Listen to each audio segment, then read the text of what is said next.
mahram, when it is coming on the day of, stoning the jamarat, you feel pity for them, really. And they come, can you stone on behalf of me?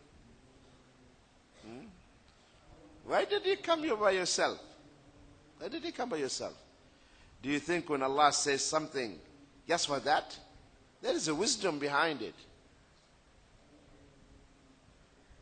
You need the mahram. It is for your own safety, for your own protection.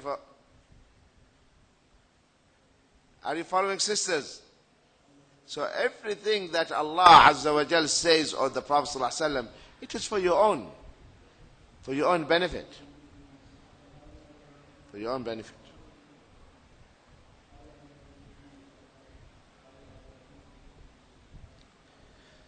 So here, four manners will be there in my ummah. Is it ikhbar or insha? Ikhbar. He informs. It doesn't mean that he sanctions this. It doesn't mean he approves of it. He just informs that this is what is going to happen. The same thing when he said, my ummah will be divided. Is it ikhbar or insha? The sisters.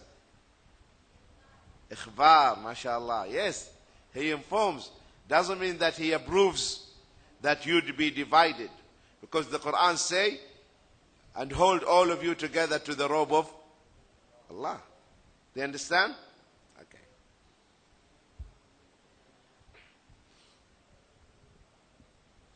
So these four manners, bad qualities.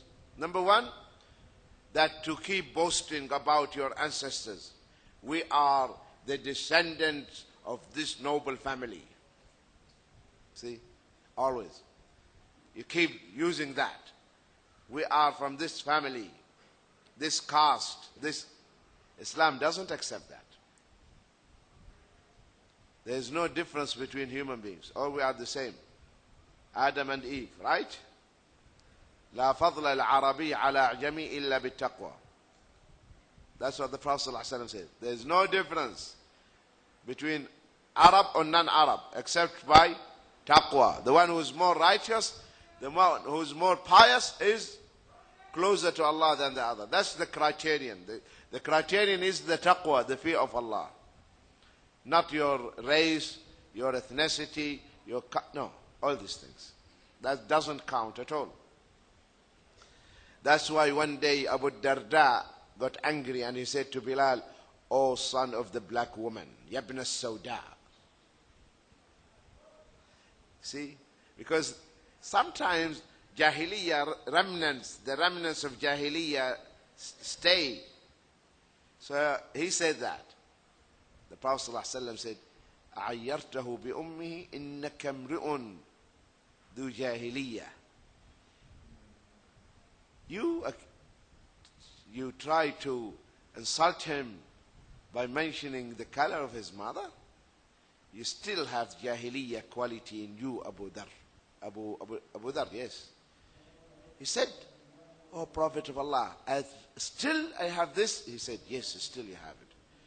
And Abu Dhar said to Bilal, "Step over my face, my cheek. Put your foot on my cheek."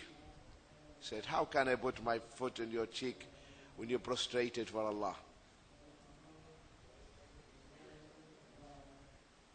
And they hugged each other and they cried. Okay? So, it is the Jahiliyyah to keep boasting about your ancestors, etc. The Sahaba used to say, "Our master set free our master. Sayyiduna a'taqa sayyidana." They refer to Abu Bakr and Bilal. They say, "Our master," they mean Abu Bakr, "emancipated and set free our master," they mean Bilal. Our master and our master. Because Bilal is our master, radiallahu anhu. You understand? So the Prophet ﷺ here, he says that these bad qualities will remain. It doesn't mean that he is saying it is okay, but he is stating a fact.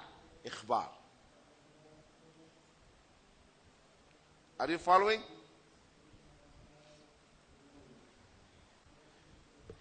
And the ikhbar will always happen.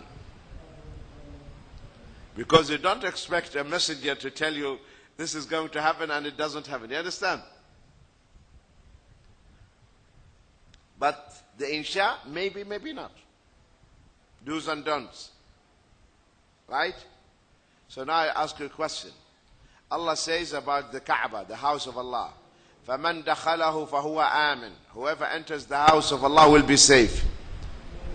Allah says, whoever enters the house of Allah will be safe. Is this ikhbar or insha? Be careful, huh? Is this ikhbar or insha?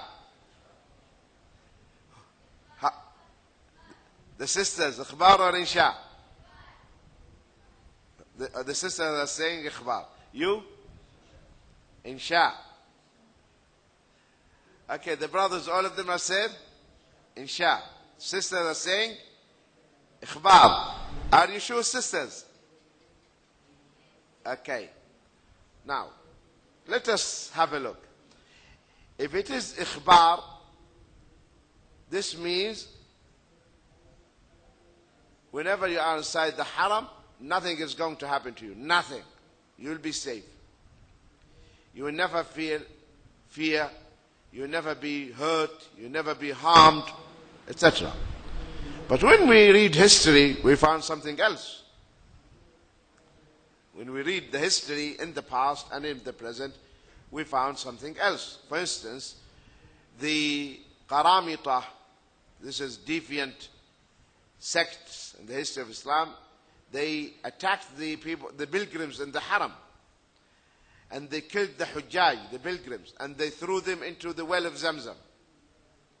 And they stole the black stone. You know this? They took this black stone to the eastern part of Saudi Arabia. And the haram remained without black stone. So if it is ikhbar, that should not have happened. Are you following? If it is ikhbar, that should not have happened, because the Quran says you will be safe, but you are not safe. You are killed. Are you following? Also, in the 70s, a group of deviant guys, okay, in the haram in Mecca, they killed people and they wanted to say that now we have the Mahdi with us. Okay? So that also happened. So the ayah here is not ikhbar. It is insha, which means, oh you who are in charge of the house of Allah, the custodian, make sure that the safety and the security of the pilgrims is guaranteed. It is your duty. It is the duty of the Muslims to protect the pilgrims. Are you following? So it is not ikhbar, it is insha. It is insha. Sisters, did you understand? Okay, so it is insha. It's not ikhbar.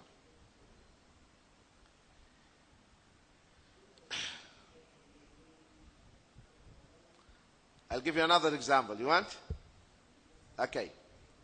Allah says that, you know, when you are a pilgrim in the Hajj, you cannot hunt. You cannot hunt. But after that, Allah says, وَإِذَا حَلَلْتُمْ فَاصْطَادُوا. When you finish your Hajj, you hunt. Is this insha or ikhbar?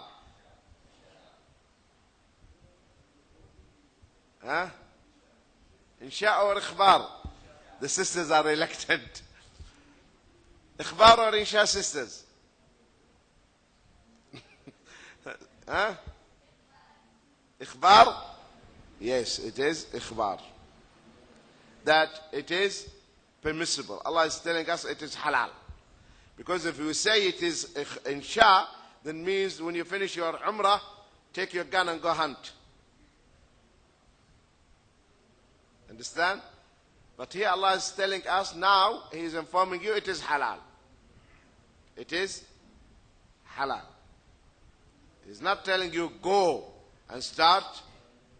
Don't forget that the insha is do's and don'ts. If you say it is here that you have to go and start hunting, no. But He is telling you, giving you the permission. He's telling you now it is halal for you. Now it is halal for you. But it doesn't mean that you have to go and hunt. Understand?